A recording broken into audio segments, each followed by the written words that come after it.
দুনিয়া, কিছু নফস, কিছু শয়তানের ওয়াসওয়াসা, সবকিছু মিলে আমাদের ভিতরে একটা কালো হিজাব তৈরি করে গেছে।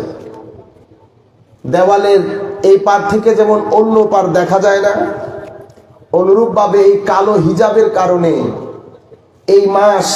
এই মাসের গুরুত্ব, এই মাস যে আমাদের জন্য একটা অনেক সম্মানী মেহমান, এবং কবর, হাসর, আল্লাহ, রসুল সাল্লাল্লাহু আলাইহি ওয়াসাল্লাম, এই তাবৎ বিষয়গুলার যে রুহানি দিক, সেই রুহানি দিক আমাদের ভিতরে আপিল করতে পারে না কিছু দুনিয়ার কারণে। মনে রাখবেন, আল্লাহ রাব্বুল আলামিন পবিত্র কোরআনের মধ্যে আল্লাহ আমাদেরকে বলছেন যে আল্লাহ আমাদের কাছে নবী পাঠিয়েছেন, আমাদেরকে মওলাই করিম বিভিন্ন কিতাব দান করেছেন নবীদের মাধ্যমে। সবকিছুর মূলে একটা টার্গেট ছিল, যেন আমরা বলি না হেদায়ত, কি বলি? হেদায়ত।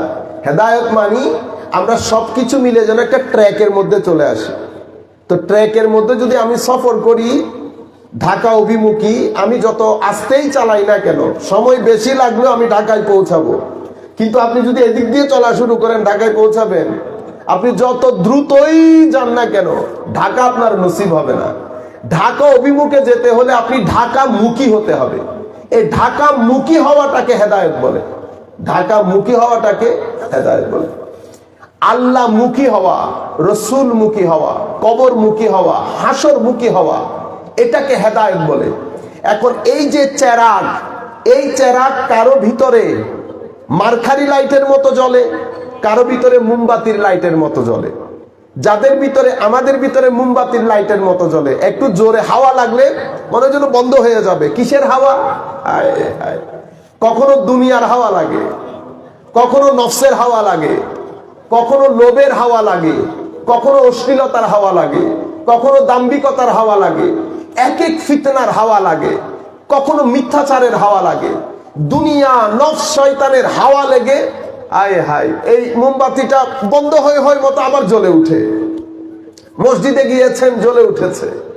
বন্ধ হতে হতে হতে কোরআনে পাক খুলেছেন, আবার জ্বলে উঠেছে।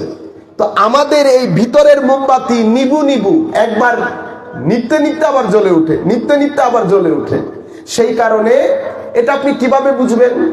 এটা আপনি বুঝবেন যখন জ্বলে উঠবে, তখন দেখবেন আহা, তখন আমার নবীর জন্য কেন যেন একটু মায়া লাগে ভিতরে ভিতরে।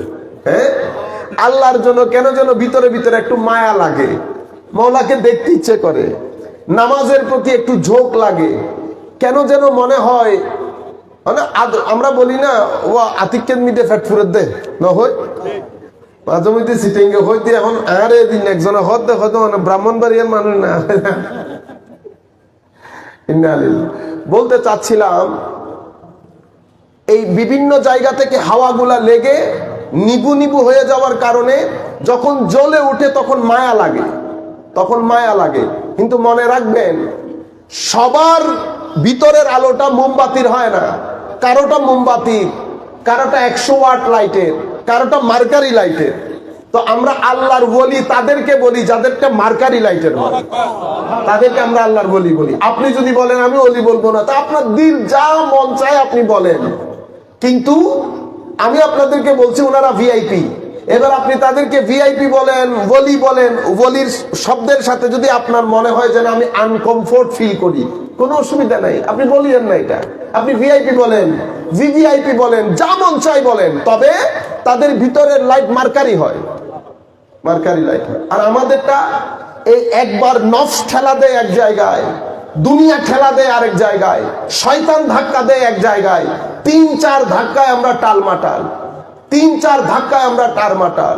তো যখন আমরা অতিমাত্রায় দুর্বল হয়ে পড়ি, মওলাই করিম রমজানের মতো একটা সিজন, একটা ঋতু আমাদেরকে দান করে। প্রচুর একেবারে হয় না মরুভূমি, সূর্য তপ্ত মরুভূমির সূর্যের আলো পড়তে পড়তে একেবারে জমিন ফেটে মানে হাহাকার হয়ে যাওয়া, চৌচির হয়ে গেছে। পানির অপেক্ষায় হঠাৎ করে ঝুম বৃষ্টি পড়ে। যখন ঝুম বৃষ্টি পড়ে তখন কি হয়? সবুজে সবুজে একেবারে সুজলা সুফলা হয়ে যায় না। আপনারা যারা ওয়েস্টার্ন কান্ট্রি দেখেছেন, আপনাদের মধ্যে আপনারা বুঝতে পারবেন, শীতকাল যেমন সেপ্টেম্বর মাস যখন আসে, সেপ্টেম্বর মাসের শেষের দিকে গাছের পাতাগুলা লাল হতে শুরু করে। সেপ্টেম্বর মাস গিয়ে যখন অক্টোবর মাস আসে, গাছের পাতা ঝরতে শুরু করে। অক্টোবর মাসের শেষের দিকে গিয়ে গাছের মধ্যে আর কোনো পাতা নাই।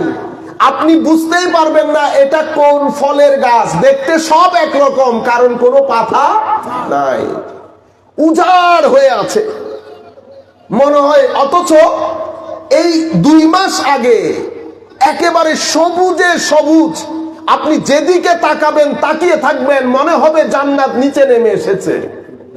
কিন্তু আবহাওয়ার পরিবর্তনে, ঋতুর পরিবর্তনে আপনার এই গ্রিনারি, সবুজ সুজলা সুফলা ব্যাপার স্যাপার, এগুলা গিয়ে সমস্ত গাছ মরে একেবারে শুধু গাছটা দাঁড়িয়ে আছে। আপনি দেখলে বুঝতেও পারবেন না এটা কোন ফলের গাছ। আমি ইনডাইরেক্টলি একটা কথা বলেছি, অতিরিক্ত গুনার কারণে আমরা একটা সময় আসে এমন অবস্থায় পতিত হই, গাছ যেমন বোঝা যায় না কোন ফলে, আমাদেরকেও দেখলে বোঝা যায় না আমরা কোন ধর্মের, আমরা কোন ধর্মের। আমরা সেই মানুষ যারা বন্ধুর কবর দিতে দিতে কবরস্থানে দাঁড়িয়ে আমরা হাসাহাসি করি। আমরা সেই মুসলমান, বন্ধুর কবর দিচ্ছি। বন্ধুর 4 দিনে খেতে যায় না আমরা, 4 দিন আজি হাসা হাসি করে আমরা খেয়ে দিয়ে আসি না। এটা যায় আপনার 40 বছরের বন্ধু, এতদিনের বন্ধু এই বয়সে দুনিয়া থেকে চলে গেছে। মানে আপনার বন্ধুত্বের আপনি গ্রিপ দেখেন, যেই বন্ধুত্বের জন্য আমরা পাগল হয়ে যাচ্ছি, যেই বন্ধুত্বের জন্য পাগল হয়ে যাচ্ছি, যেই বন্ধুত্বের জন্য ঘর দুয়ার ছেড়ে দিয়েছি, সেই বন্ধু আপনাকে যখন কবর দিচ্ছে তখন অন্যান্য বন্ধু নিয়ে হাসাহাসি করছে। বন্ধুত্বের গ্রিপ খতম হয়ে গেছে। তা আমি আপনাদেরকে বলতে চাচ্ছিলাম, শীতকালে গাছ যেমন বোঝা যায় না ঋতুর পরিবর্তনে, ঋতুর পরিবর্তন এটা কোন ফলের গাছ, অনুরূপ ভাবে ঋতুর পরিবর্তনে আমাদের মধ্যে কিছু কিছু সময় এমন অবস্থার সৃষ্টি হয় দেখলে বুঝাই যায় না আমি মুসলমানের ছেলে কিনা। কারণ আল্লাহ, রসুল, কবর, হাসর, আমি যে আখিরাতের জন্য এসেছি, আল্লাহ যে আমাকে দুনিয়ার জন্য বানাই নাই, বরং দুনিয়াকে আমার জন্য বানিয়েছে। আমাকে আল্লাহ আখিরাতমুখী করেছেন, যেন আমার বন্ধু বান্ধবদের মধ্যে যারা অন্যান্য ধর্মের মধ্যে জন্মগ্রহণ করেছে, আমার দায়িত্ব ছিল চরিত্র গুণ দিয়ে, এলম দিয়ে, জ্ঞান দিয়ে, সাহায্য সহযোগিতা দিয়ে আমাকে আল্লাহ যেই দিন সরাসরি দান করেছেন, যেই নিয়ামত, সেই নিয়ামত যেন আমি তাকে দান করতে পারি।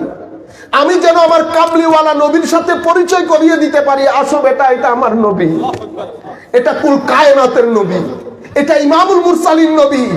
আমি যেমন উম্মত, তুমি উম্মত, ফারাক শুধু এতটুকু, আমি কবুল করেছি, তুমি কবুল করো নাই। আমি যদি একজন মুসলিমের সাথে, আমার পাশের বাড়ির মুসলিমের সাথে আমি আমার নবীর পরিচয় করতে না পারি, কেমন হবে বলেন তো? আমরা অনেক ইজি করে ফেলেছি। আমরা এখন আরেকজনের কাছে আমার নবীর পরিচয় কেমনে তুলবো? আমাদের যে জবান, আমাদের যে আখলাক, আমাদের যে মুআমালা, কি বলেছি? মুআমালা, আখলাক। আপনি জানেন আমাদের ধর্মীয় যত হুকুম আহকাম আছে, তোর মধ্যে 75%-এরও বেশি হুকুম আহকামের মৌলিক বিষয় চরিত্র এবং মুআমালা। আপনারা বুঝতে পেরেছেন কি বলেছি? দিন ইসলামের মধ্যে যত হুকুম আহকাম আছে, সমস্ত হুকুম আহকামকে যদি আমি পার্সেন্টেজ করি, তো 75%-এরও বেশি তালিমাত যেখানে আমাদেরকে বলা হয়েছে সৎ চরিত্রবান হওয়ার জন্য, ভদ্র হওয়ার জন্য, হালাল বক্ষণ করার জন্য, মানুষের সাথে সুবিচার এবং সদ্ব্যবহার করার জন্য 75%-এরও বেশি জায়গায় আমাদেরকে ভালো মুআমালা, সত্য বলা, মানুষকে কষ্ট না দেওয়া, মানুষের সাথে প্রতারণা না করা, মানুষকে গালি না দেওয়া, সাদ্দাতিক মানুষকে সহযোগিতা করা, এই হুকুম আহকাম, এগুলো আমাদেরকে বলা হয়েছে। কিন্তু আমাদের জিন্দেগির মধ্যে আখলাক নজরে আসে না, চরিত্র নজরে আসে না, ভদ্রতা নজরে আসে না। আমরা অনেক দাম্ভিক হয়ে যাচ্ছি, আমরা অনেক হিংসুটে টাইপের হয়ে যাচ্ছি, আমরা আত্মকেন্দ্রিক হয়ে যাচ্ছি। দিন আমাদেরকে আত্মকেন্দ্রিক করেন নাই, দিন আমাদেরকে সবাইকে নিয়ে চলতে বলেছে। দিন সহযোগিতা করতে বলে, দিন প্রতিযোগিতা করতে বলে না। দিন শুধু একটি ক্ষেত্রে প্রতিযোগিতা করতে বলে, সেটা হচ্ছে সহযোগিতার ক্ষেত্রে প্রতিযোগিতা করা। আমার ভাই এই রমজানে 10 জনকে সহযোগিতা করেছে, আমি 20 জনকে করব, এটার ক্ষেত্রে প্রতিযোগিতা করতে বলেছে। দিন অন্য কোন জায়গায় প্রতিযোগিতা করতে বলে নাই। কিন্তু আমরা দিনের যেই মূল মেসেজ, দিনের যে আসল রূপ, সেটা থেকে দিনের দিন আমরা সরে যাচ্ছি। যার কারণে আমি আমার পাশের ভাইয়ের সাথে আমার নবীর পরিচয় করাবো দূরের কথা, আমি যেই নবীর সাথে পরিচয় করাতে যাচ্ছি সেই নবীর চরিত্র আমার ভিতরে না থাকলে সে বিশ্বাস করবে? আমি যদি কথায় কথায় গালি দেই, আমি যদি কথায় কথায় তুই তুকারি করি, আমি যদি কথায় কথায় মিথ্যা বলি, তো তার কাছে আমি যখন আমার নবীকে তুলে ধরবো, তখন তার ক্যালকুলেশন কি হবে? সে বলবে তোমাকে দেখে বুঝতে পেরেছি, তোমাকে দেখে বুঝতে পেরেছি। এটা একটা বিষয়। আরেকটা বিষয় হচ্ছে আমি আরেকজনকে পরিচয় করাবো কি করে? আমাদের মধ্যে আমরা যে হানাহানির মধ্যে ব্যস্ত, রুমে জমিনের মধ্যে গত 1200-1300 বছর আমরা ইবাদত করে আসতেছি, কোনো অসুবিধা নাই। এখন আবার মসজিদে মসজিদে নতুন ইবাদত শুরু হয়ে গেছে না? হাত তোলা, নামা, আমিন জোরে বলবো, আমিন আস্তে বলবো। আমরা আরেকজনের কাছে কনসেন্ট্রেট করতে পারছি না, ফোকাস করতে পারছি না। একটা ফিতনা থেকে বের হয় আরেকটা শুরু হয়ে যায়। আমরা কখনো তারাবি নিয়ে এত কথা শুনেছি? শুনি নাই। আলেম কি আগের গুলা বড় ছিল না ছোট ছিল? আপনারা যদি বলেন না আগের গুলা ছোট ছিল, ভাই পতন সব জায়গায়, আলেমের ক্ষেত্রে হোক, স্কুলের শিক্ষকের ক্ষেত্রে হোক, কলেজের প্রফেসরের ক্ষেত্রে হোক, ব্যবসায়ীর ক্ষেত্রে, আপনি যেই রাস্তায় হাঁটেন সব জায়গার মধ্যে আপনি দেখবেন গত 20 বছর আগে যারা জমিনের মধ্যে ছিল, শিক্ষক হিসেবে হোক, প্রফেসর হিসেবে হোক, আলেম হিসেবে হোক, মসজিদের ইমাম হিসেবে হোক, তাদের মতো এখন বর্তমানের আমরা কেউ আছি? আচ্ছা, আমরা কেউ এই যে 20 বছর আগের প্রজন্ম যারা তকরির করতেন, যাদের সুরতান সিরতান জাহের বাতেন, যারা পাক্কা আলেম ছিলেন, তাদের জুতা নেওয়ার মতো সামর্থ্য আমাদের আছে? কিন্তু আপনারা আমাদেরকে তুলতে তুলতে আসমানে তুলতেছেন না। সব কিছুর মধ্যে ভাঙ্গন এবং সবকিছুর মধ্যে পতন হচ্ছে, চাকচিক্য বেড়ে যাচ্ছে। কি বেড়ে যাচ্ছে? চাকচিক্য, রসম রেওয়াজ বেড়ে যাচ্ছে। সব জায়গা থেকে রূহ খতম হয়ে যাচ্ছে, সব জায়গা থেকে সম্পর্কের গ্রিপ গুলা নষ্ট হয়ে যাচ্ছে। আমি আপনাদেরকে ওই যে কথাগুলো বলতে চাচ্ছিলাম, যে ঋতুর কারণে আপনি বুঝতেই পারছেন না এটা কোন ফল, যেভাবে আপনি ঋতুর কারণে, পরিস্থিতির কারণে আপনি বুঝতেই পারছেন না আমি কোন ঘরের সন্তান। যখন কেউ মারা গেছে, আমার টুপি দিয়ে আপনি বুঝতে পেরেছেন আমি মুসলমানের ঘরের সন্তান। আমি যখন আপনার সাথে কথাবার্তা বলছি, জুহর চলে গেছে, আসর চলে গেছে, মাগরিব চলে গেছে, তো আমার নামাজ দোয়া আছে? নামাজ দোয়া নাই। মানুষ দেখে বুঝার কোনো উপায় আছে? নাই। কারণ আমার জবান, আমার আখলাক, আমার ইবাদত, কোনো কিছু দিয়ে তো বুঝার উপায় নাই যে আমি কোন ফলের গাছ। এভাবে এই অবস্থার মধ্যে ডিসেম্বর মাস, জানুয়ারি মাস পর্যন্ত থাকে। যেই ফেব্রুয়ারির শেষ সপ্তাহ শুরু হয়, ফেব্রুয়ারির শেষ সপ্তাহ, আবার গাছের মধ্যে পাতা ফুটতে শুরু করে। মার্চ এপ্রিল যখন আসে, আপনি পশ্চিমা বিশ্বকে আপনার মনে হবে জান্নাত নিচে নেমে এসেছে। আবার ওই একই গাছ ফলে ফুলে সবুজে আপনি শুধু যেদিকে তাকাবেন চেয়ে থাকবেন। যারা পশ্চিমা বিশ্ব দেখেছেন, কিসের কারণে? ঋতুর কারণে। আমাদেরকে মওলাই করিম পাতা ঝরতে ঝরতে যখন ফল, কোন ফলের গাছ বুঝার কোনো উপায় নাই, আল্লাহ রমাদান শরীফ দান করেন। আল্লাহ রমাদান শরীফ দান করেন। মওলাই করিম শুধু রমাদান দান করেন না, সুবহানাল্লাহ, শয়তানকে পর্যন্ত বেঁধে রাখেন।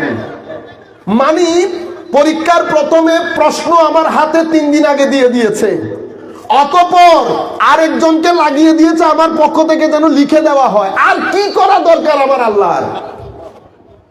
মানে রমজানের মতো মাস, এরপরে শয়তানকে বেঁধে রাখা, এরপরে একটা রুহানি পরিবেশ সৃষ্টি করে দেওয়া।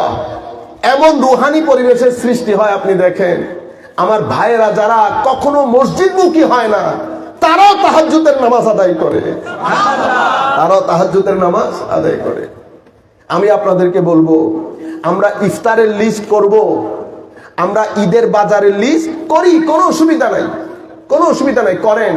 কিন্তু সাথে আপনারা কোরআনে পাক অবশ্যই পড়েন। যদি কোরআনে পাক পড়তে না জানেন, যারা জানে এলাকার মধ্যে ইমাম সাহেব আছেন, মুয়াজ্জিন সাহেব আছেন, আপনারা 10, 12, 20 জনের একটা গ্রুপ করে কোরআনে পাক পড়েন, মাসলা মাসাইল শিখেন। এর পরবর্তীতে রাত্রে তারাবির পরে এদিক সেদিক কান দিয়েন না। তারাবি 8 রাকাত, 10 রাকাত, 20 রাকাত, রুয়ে জমিনের মধ্যে, রুয়ে জমিনের মধ্যে গত 1300 বছরে, 1400 বছরে এই যে ফিতনা ফাসাদ গুলা দেখছেন, এগুলার বয়স 7 থেকে 15 বছর, 7 থেকে 15 বছর। নতুবা আমরা এত দেশ আল্লাহ দেখিয়েছে, কোন দেশে তো 8 রাকাত পড়লাম না নামাজ। এত বড় বড় ইমামের দেশ, আবার মসজিদের ইমাম মনে করিয়েন না, এত বড় বড় ইসলামিক স্কলারের দেশ। আপনারা তারাবি পড়বেন যত দূর সম্ভব। যদি মসজিদে যেতে না পারেন, ঘরের মধ্যে হলেও আপনি তারাবি পড়েন। আপনারা সেহরির একটু করে আগে উঠে আধা ঘন্টার মধ্যে 8 রাকাত তাহাজ্জুদ আদায় করেন। যত দূর যা মন চায়, তবে যেটা বলবেন দিল থেকে বলবেন। আল্লাহ 2 বার বলেন, দিল থেকে বলেন, একেবারে কানেকশন হয়ে আল্লাহ আল্লাহ। মানে এই সময়টাকে আপনি কোনোভাবে ওয়েস্ট করবেন না। ছেলেদের প্রতি, যুবকদের প্রতি আমাদের বিশেষ অনুরোধ, আপনারা অন্যান্য মাসে যেভাবে ফেসবুক ইউজ করেন, আল্লাহর ওয়াস্তে এই মাসের তাজিম করণার্থে আপনারা অন্তত আল্লাহকে বলেন, মাওলা শুধুমাত্র তোমার রমজানকে সম্মান করে আমরা এই কাজ রমজানের মধ্যে লাগালাম, এই কাজ রমজানের মধ্যে আমরা মিনিমাইজ করলাম। 2 ঘন্টা করতাম, আধা ঘন্টা করি, আধা ঘন্টা করতাম, রমজানের মধ্যে বন্ধ রাখি। আর যারা দাওয়াতি কাজ করেন ফেসবুকের মধ্যে, আমাদের অনেক ভাই দাওয়াতি কাজ করেন, যারা এখন এই কাজগুলা করছে, এগুলা দাওয়াতি কর্ম, এগুলা ইতারা সোয়াবিন ভাইজার গুদে ফ্রিত আর আতে বল লাহাবরা করি এই হচ্ছে, আর লাহাবরা করি আই সব ইতারা মারি দিতে কি ফ্রিত। সব দাওয়াতি কর্ম, দাওয়াতি কাজ যারা করেন, দাওয়াতি কাজ করেন। তবে আমি আপনাদেরকে বলবো, লিস্ট থেকে যেন তিলাওয়াতে কোরআন বাদ না যায়, লিস্ট থেকে যেন দরুদে পাক বাদ না যায়, লিস্ট থেকে যেন তাহাজ্জুদ বাদ না যায়, লিস্ট থেকে যেন আল্লাহর দরবারে তওবা ইস্তেগফার করা বাদ না যায়। মনে রাখবেন, আমার আল্লাহ রহমতের জোয়ার বইয়ে দিয়েছেন। মুষলধারে বৃষ্টি হয় না, 21 দিনের মুষলধারে বৃষ্টি পুরা পৃথিবী ডুবে যায়। আমার আল্লাহ এখন রুহানি জোয়ার বইয়ে দিয়েছেন। আমি আপনাদেরকে কোন কোন জায়গা থেকে বলবো কি আন্দাজে জোয়ার বইয়ে দিয়েছেন মাওলাই করিম। যেভাবেই হোক ধরে নেন, যেদিকে হাত দেবেন আপনার হাতে পড়বে আল্লাহর জোয়ারের পানি, যেদিকে হাত দেবেন জোয়ারের পানি পড়বে। কারণ মাহে রমাদান, মাওলাই করিম যেই ঋতুগুলা সেট করেছেন, সেই ঋতুগুলোর মধ্যে সবচেয়ে উত্তম ঋতু এই মাহে রমাদান, এবং সবচেয়ে উত্তম ঋতু ঈদে মিলাদুন নবীর মাস রবিউল আউয়াল শরীফ। এখন আমাদের রবিউল আউয়াল শরীফ বলার কারণে আমাদের অনেক ভাই বলবেন, না এই রমজান শরীফ এটা ঠিক আছে, মুহররম শরীফ এটা ঠিক আছে, রবিউল আউয়াল শরীফ কেন? আমার ভাইরা, সবকিছুর জন্য দলিলের দরকার হয় না। আপনার মানতে ইচ্ছে না করলে আপনি ফ্রি, কোনো বাধ্যবাধকতা নাই। তবে একটা জিনিস মাথায় রাখবেন, সবকিছুর মূলে রবিউল আউয়াল, সবকিছুর মূলে রবিউল আউয়াল। লাইলাতুল কদর কেন এত দামি হয়ে গেল? হুর কারণে। কিসের কারণে? ইন্না আনজালনাহু ফি লাইলাতিল কদর ওয়া মা আদরাকা মা লাইলাতুল কদর লাইলাতুল কদরি খায়রুম মিন আলফি শাহর ইন্না আনজালনাহু। হুর কারণে লাইলাতুল কদর। তো হু কে? হু কোরআনে পাক, হু কোরআনে পাক। তো হুর কারণে, কোরআনে পাকের নুজুলের কারণে লাইলাতুল কদর যদি খায়রুম মিন আলফি শাহর হয়, হাজার মাসের চেয়ে উত্তম হয়, তো যার উপর নাজিল হয়েছে উনি যেই মাসে এসেছেন ওটার জন্য দলিলের দরকার হয় আমার ভাই। এটার জন্য দলিলের দরকার হয় না, সবকিছুর জন্য দলিলের দরকার হয় না। কিছু জিনিস আল্লাহ রাব্বুল আলামিন আপনাদেরকে আকল দান করেছেন। মনে রাখবেন, আমাদের এখানে জ্ঞান দুই ধরনের হয়, জ্ঞান দুই ধরনের। আল্লাহ রাব্বুল আলামিন আমাদেরকে সেই জ্ঞান অর্জনের ডিভাইসও দুইটা করে দিয়েছেন, ডিভাইসও দুইটা করে দিয়েছেন। কিছু জ্ঞান আপনি পঞ্চ ইন্দ্রিয় দিয়ে অর্জন করবেন। এই বিষয়টার কালার কি? আপনি চোখ ইউজ করবেন। এটা নরম না শক্ত, হাত ইউজ করবেন। এটা মজা, এটা স্বাদ কিরকম, জিহ্বা ইউজ করবেন। এটা সুগন্ধিযুক্ত না দুর্গন্ধযুক্ত, নাক ইউজ করবেন। এই আওয়াজটা কত শ্রুতি মধুর, কান ইউজ করবেন। তাইলে প্রত্যেকটা ডিভাইস আলাদা আলাদা বিষয়ে আপনাকে জ্ঞান দান করছে না।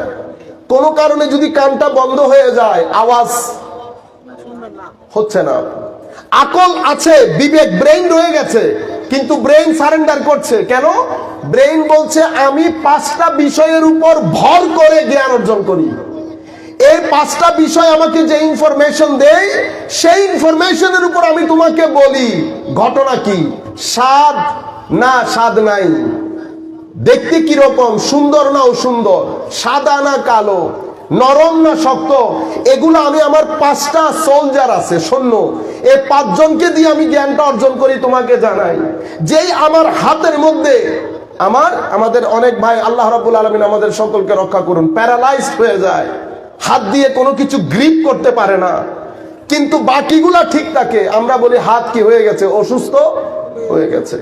এটা এক ধরনের জ্ঞান যেটা দিয়ে আমরা দুনিয়াবি জ্ঞান অর্জন করি। এই দুনিয়াবি জ্ঞানের মধ্যে এটা হচ্ছে, আপনি পৃথিবীতে যা কিছু দেখেন এটাকে আমরা বলি আয়াতে মঞ্জুর।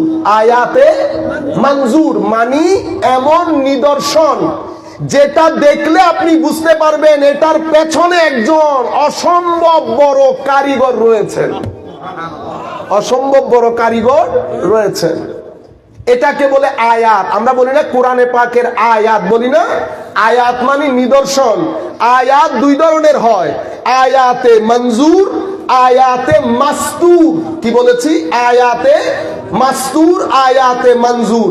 আয়াতে মঞ্জুর এমন নিদর্শন যেটা আপনি দেখবেন সূর্য উদিত হচ্ছে, আবার একটা সময় সূর্য চলে যাচ্ছে, আবার একটা সময় আমরা টায়ার্ড হয়ে শুয়ে পড়ছি, নির্দিষ্ট সময় পর্যন্ত ঘুমালাম, আমি জানিও না ঘুম কি, ঘুম চলে আসছে।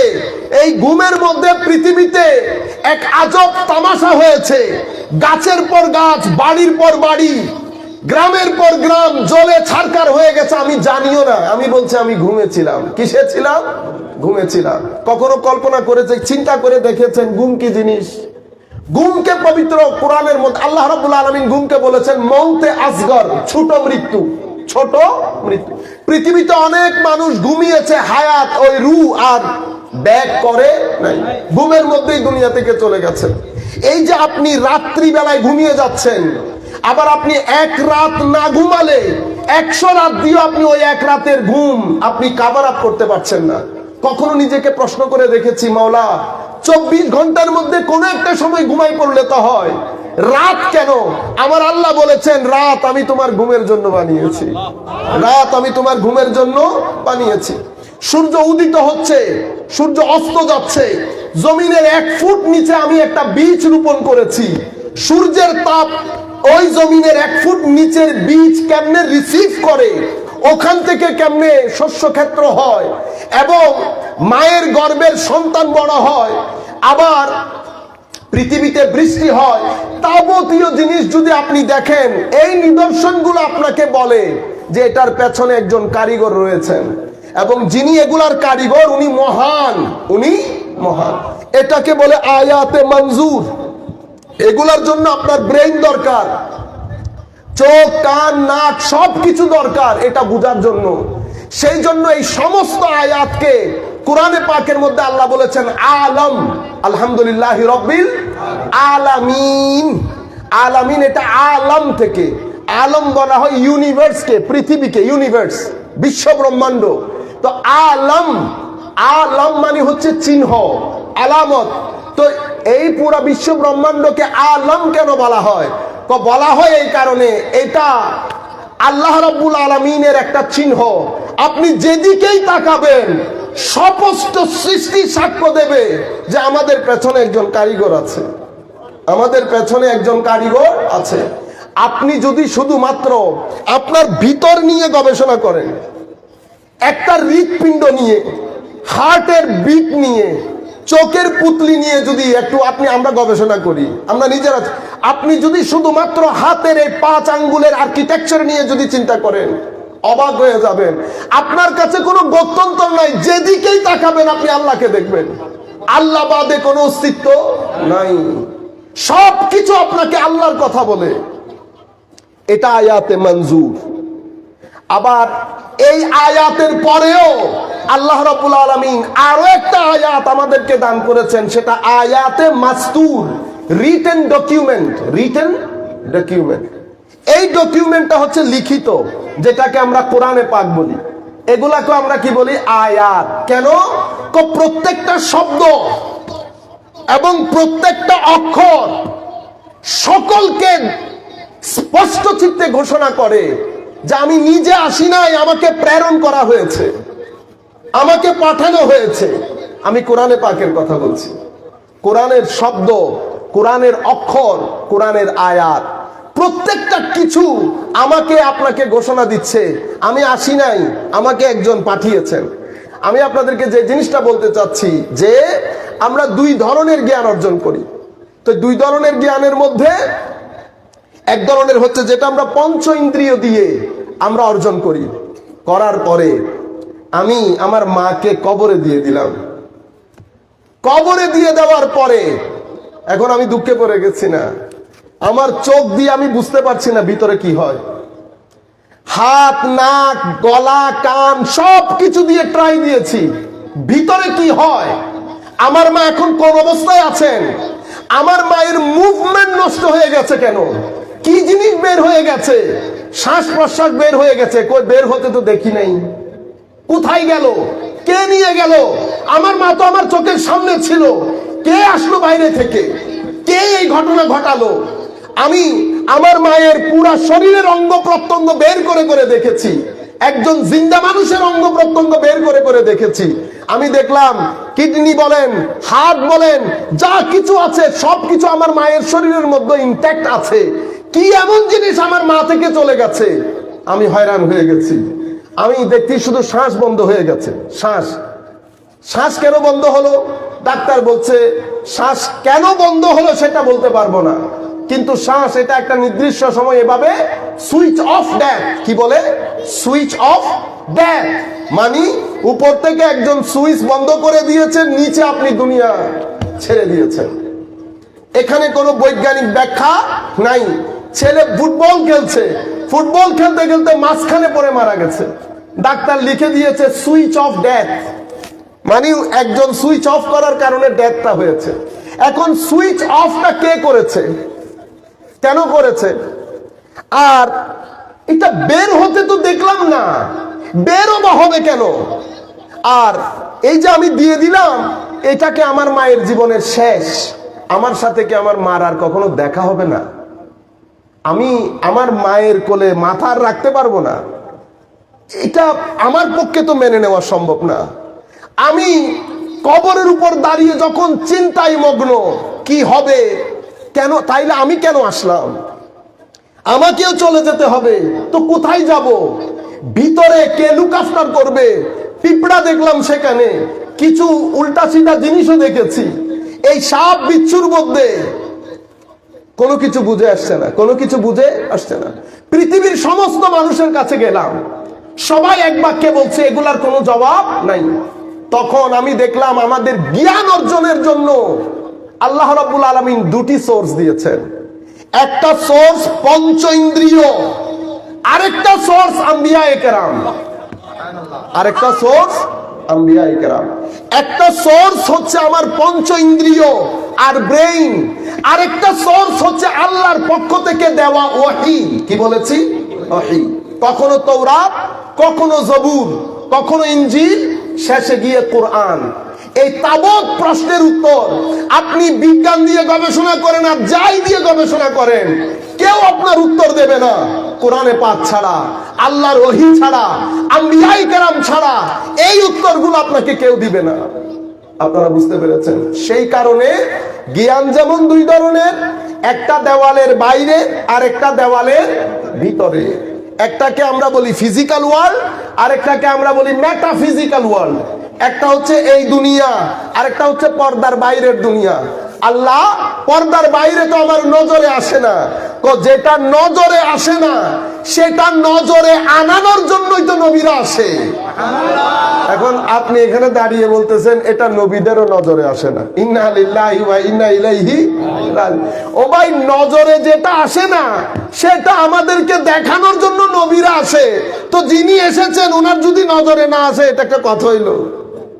এটা কারো বিবেকে যাবে? সেই জন্য নবীদের নামই দেওয়া হয়েছে নাবী। কি বলি? নবী।